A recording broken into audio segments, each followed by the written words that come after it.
দিগন্ত বিস্তৃত নীল আকাশ যেথায় সমুদ্র মেশে মন হারাতে চায় সেথায় চিরতরে। দিনটা ছিল বুধবার। আমরা সকাল সকাল ট্রেকেনি থেকে আলেপ্পির উদ্দেশ্যে রওনা দিয়েছিলাম। এখন আমরা আলেপ্পির ব্যাকওয়াটার বোট জেটিতে ঘুরে দেখব। প্রায় ঘন্টা আড়াই তিনেকের এই সফর, ভাড়া পড়েছিল মাথাপিছু 250 টাকা। তাহলে চলো সকলে মিলে এবার বোট জেটিতে উঠে পড়া যাক। বোটে উঠেই সোজা আমরা পৌঁছে গেছিলাম আপার ডেকে। খুব যত্ন করে জেটিগুলি বানানো।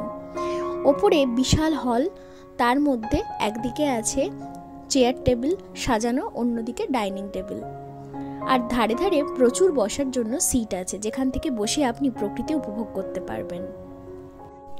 ব্যাকওয়াটারে ঘেরা প্রাচ্যের ভেনিস আলেপ্পি দর্শন করতেই হবে কেরালা ভ্রমণে। হ্রদ, সাগর, নদী, খালের সহাবস্থান এখানে।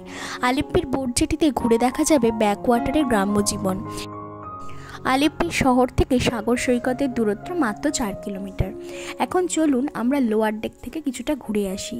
ঢুকেই সামনে বড় জানালা, যেখান থেকে সমুদ্রের সৌন্দর্য উপভোগ করা যায়, আর তার সাথে প্রত্যেকটা রুমের সাথে অ্যাটাচ টয়লেট আছে। রুমগুলো এইভাবে করিডোর ধরে পরপর 3টে খুব সুন্দরভাবে একই প্যাটার্নে সাজানো। এরপর লাঞ্চ সেরে আমরা নিজেদের মতো কিছুটা সময় কাটালাম। বিকেলবেলা আমরা পৌঁছে গেলাম আলেপ্পি সি বিচ ভার্কালা বিচে। এখান থেকে আমরা সূর্যাস্তের সৌন্দর্য উপভোগ করেছিলাম। অস্তগামী সূর্য দিগন্ত বিস্তৃত সমুদ্রে যখন ঢলে পড়ছিল, এর রং রূপ ততই বদলাতে থাকছিল, যেন এক জীবন্ত ক্যানভাস ফুটে উঠছে। আর সমুদ্রের ঢেউ নির্দিষ্ট ছন্দে এসে আমাদের ছুঁয়ে আবার সাগরে বিলীন হয়ে যাচ্ছিল। জমে থাকা ক্লান্তি ক্লেশ নিয়ে সে ফিরে যাচ্ছে।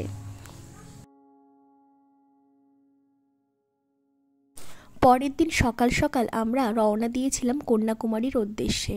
প্রায় 250 কিলোমিটার সফর করে আমরা প্রায় 6-7 ঘন্টা পরে পৌঁছালাম কন্যাকুমারী। ওই যেতে যেতে দেখা যাচ্ছে দূরে পশ্চিমঘাট পর্বতমালার রেঞ্জ। পৌঁছতে পৌঁছতে প্রায় সন্ধে হয়ে গিয়েছিল। হোটেলে চেক ইন করেই আমরা তাড়াতাড়ি বেরিয়ে পড়েছিলাম আরেকটা সূর্যাস্তের নতুন রূপ দেখব।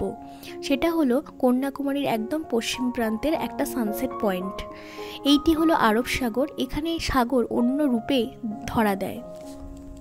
এই সমুদ্রে ইতস্তত পাথর ছড়িয়ে ছিটিয়ে আছে। এখানে সমুদ্র কিছুটা দামাল।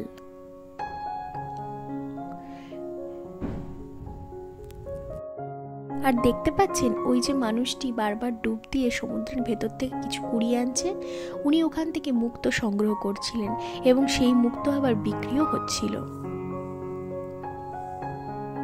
যাই হোক, আমরা এখানে সমুদ্রের দিকে নিষ্পলকভাবে তাকিয়ে বেশ ঘন্টাখানেক কাটিয়েছিলাম আর উপভোগ করছিলাম নির্দিষ্ট ছন্দে সমুদ্রের ঢেউ এসে পাথরের গায়ে আছড়ে পড়া।